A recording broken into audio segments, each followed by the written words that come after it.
આ શ્રીમદ ભાગવતમાં આપણને પ્રવેશ કરતી વખતે જ સંકેત કરી દે છે કે અહીંયા સંકુચિતતા ચાલશે નહીં, વિશાળતા જોઈશે, ખૂબ મોટી વિશાળતા, અનંત વિશાળતા, મનની મોકળાશ. એમાં આપણે જાણીએ ને કાલે 10મો સ્કંદ કેટલો બધો મોટો છે, તો બતાવે છે કે ભગવાનનું હૃદય કેટલું મોટું છે. તો ભગવાન કેટલા મોટા હશે? તો એના માટે બહુ વિચારવા જેવું છે કે ઘર ગમે તેટલું મોટું હશે પણ મન મોટું નહીં હોય તો ભગવાન આવી શકશે નહીં, ભગવાન સમાશે નહીં.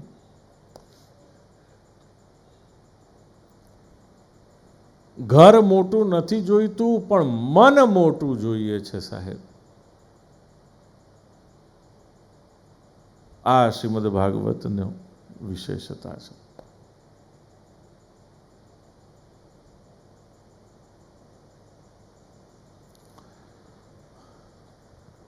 જીવસ્ય તત્વ જિજ્ઞાસા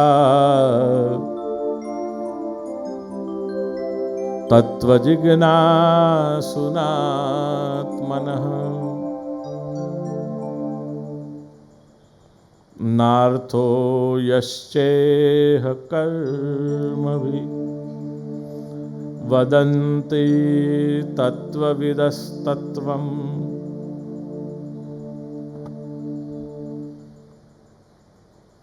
તત્વવિદો એવું કહે છે કે એ જે પરમતત્વ તમે કહો છો એ પરમતત્વ એટલે કયું, કોણ, શું?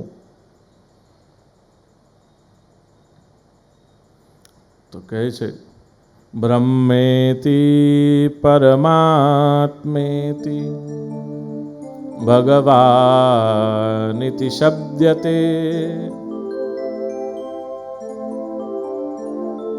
એ પરમ તત્વ છે, કોણ છે, શું છે, કેવું છે, ક્યાં હોય?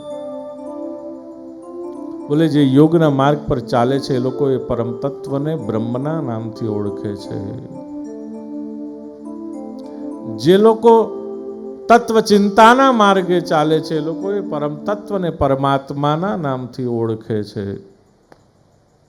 અને જે લોકો ભક્તિના માર્ગે ચાલે છે એ લોકો એ પરમ તત્વને ભગવાનના નામથી ઓળખે છે.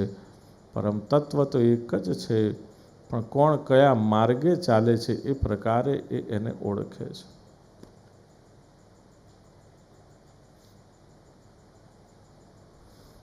પહોંચવાનું તો એક જ જગ્યાએ છે પણ રસ્તા ઘણા બધા છે.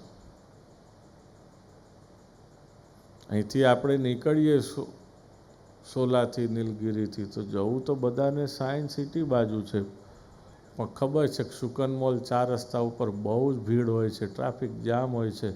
તો આપણે શું કરીએ છીએ, અહીંથી કે આમથી અંદર જતા રહીએ અને અષ્ટમંગલથી બહાર નીકળીએ. કરો છો ને એવું ક્યારેક કોક વાર કે નહીં કરતા?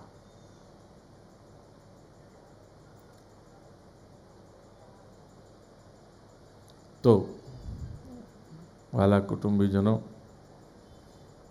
સ્ત્રી એક જ છે પણ કોકને માટે એ માતાનું સ્વરૂપ છે, કોઈને માટે પુત્રનું સ્વરૂપ છે, કોઈને માટે પત્નીનું સ્વરૂપ છે, તો કોઈને માટે એ સાસુનું સ્વરૂપ છે, કોઈને માટે દાદી છે, કોઈને માટે માસી છે, કોઈને માટે ફોઈ છે.